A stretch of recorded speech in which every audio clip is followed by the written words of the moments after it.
morning mga kapaksew. Happy Father's Day sa mga tatay ngayong araw na to, June 9, 2024. Happy Father's Day. Happy Father's Day sa aking asawang na mayapa na Happy Father's Day, love. I love you and I miss you. Happy Father's Day sa aking mga anak at manugang, din Michael Stos. Email and Boboy. Happy Father's Day sa aking tagapagtanggol, William Bueno. Happy Father's Day to all. At sa lahat ng mga tatay, Happy Father's Day. Ay, almusal tayo mga kapaksew. Ayan na naman tayo. Umagang umaga, wala na tayo ibang ginagawa kundi simula na naman tayo sa ating hanap buhay. Alam na natin kung anong dapat natin gawin. Eh mga kapagsew, hayan na sa Ate Bebet, magsimula na naman sa mga gagawin natin. Sa umagang ito, nagpiprito na naman ako ng aking mga paninda. Ayan mga kapagsew, nagprito ako ng aking paninda mga kapagsew. Ayan. Ayan. Ayan, nakakatuwa lang ang buhay. Kapag may hanap buhay ka ay busog ka kahit paano.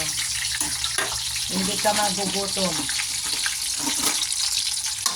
Ayan mga kapagsew, peprito tayo ng tulingan. Yan tulingan na yan mga kapagsew. Mura lang kasi ngayon ang isda. 25 pesos lang yung isang putol. Kaya mura lang ang isda ngayon. Yan. Tapos nagsaing na rin ako mga kapagsew. Ayan mga kapagsew, ang ating sinaing. Hindi pa kumukulo mga kapagsew. Grabe. Kakagising ko lang kasi dahil napagod ako kagabi, naglaba ako ng napakarami-rami. Ayan mga kapagsew, ang aking nilaban kahapon. Ayan. Ayan mga kapagsew. Grabe. Marami pa akong nakaabang sa taas. Kaya puyat si Ate Bebet. Gabasa. Yes, eto na, magpepreto ako ngayon ng isang tulingan. Ayan aking tulingan. Yan. Matatapos na mga kapaksew. Yan, thank you Lord. At mayroon na rin akong tambakol na adobo. At mayroon na rin akong tulingan na paksiw. Yan ang una kong luto ngayon sa umagang ito mga kapaksew. Alam niyo mga kapagsew, ang buhay nga naman ng tao kapag ikay hindi nagsisikap, hindi ka talaga magtatagumpay. Pero ang ating mga obligasyon sa buhay, lalo na kapag utang, dapat talagang magbayad. Pero ano ang gagawin na hina ang kita? Hayaan natin, darating din tayo, medyo nakaraos na sana, ngunit parang napupundo yung aking mga kinikita.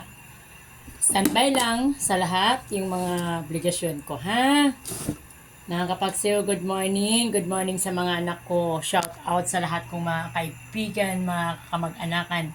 Shout out sa aking mga anak na natutulog pa sa ngayon. Wake up na kayo, si Mama niyo andito na, nagyayaw-yaw na.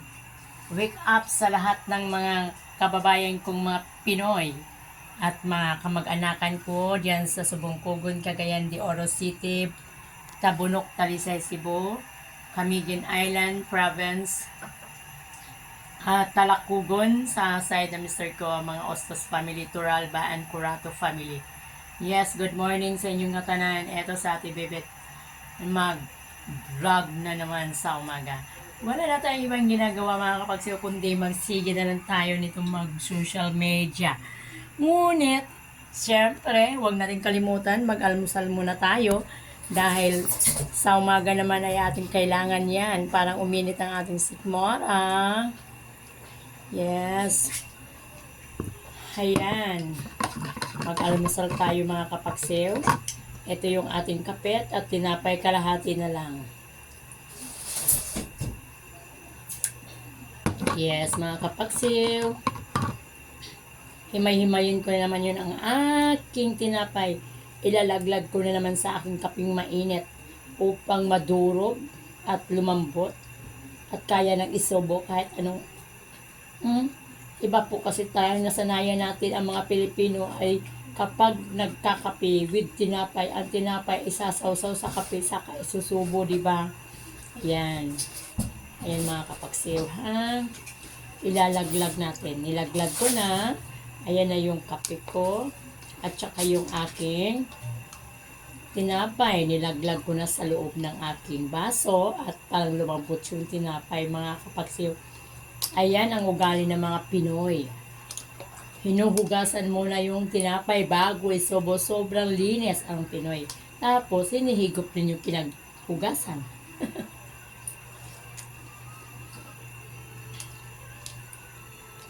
Yes. Alam niyo mga kapagsew, sa umaga, good vibes mo lang yung sarili mo.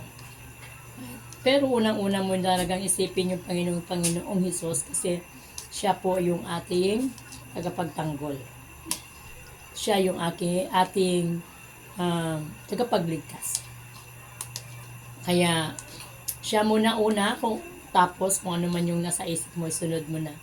Kaya, priority natin ang Panginoon sa lahat ng araw. Huwag kayong magalinlangan kasi siya po yung ating tagapagligtas. Wala na pong iba. Kaya, good morning sa lahat. Good morning sa lahat. Shout out sa mga Ostos family, Joseph family, Aranas family, Sabido family, Gabasa family. Yun ang aking apelido ng pagkadalaga ko. Yan. Kabaktulan sa mama ko, Ostos sa asawa ko. Bueno family sa aking tagapagtanggol. Shout out sa inyo. Shout out sa lahat sa mga anak ko. Happy Father's Day sa mga tatay ngayon sa umagang ito hanggang maghapon. Happy Father's Day. Kailanman ay Happy Father's Day pa rin. Kasi ang fathers naman talaga ay tagapagbigay or haligi ng tahanan. Pero bihihira lang mangyayari sa panahon ngayon. Kasi ang mga tatay ngayon ay hindi tulad ng dati ay persigido. Obligasyon ay kailangan, responsibilidad ay kailangan gampanan. Ngunit karamihan ngayon ang tatay ay hindi na gano'n. Pero hindi nila lahat. Hindi nila lahat. Ang tatay ay tagapag-provide, ang nanay naman ay tagapag-budget kung may babudgetin. Kapag wala, syempre mismo na. Hello, morning sa lahat, tagapagtanggol at sa lahat kong mga anak dyan. Happy Father's Day. Kape muna tayo mga kapagsew. Shout out dyan sa aking best friend, Rowena Matulak. Hello, good morning. Hindi ko pa alam kung ano mangyayari sa ating problema pero ang iba nilang kapatid ay nakapirma na. So, balitaan kita po. Kape muna tayo.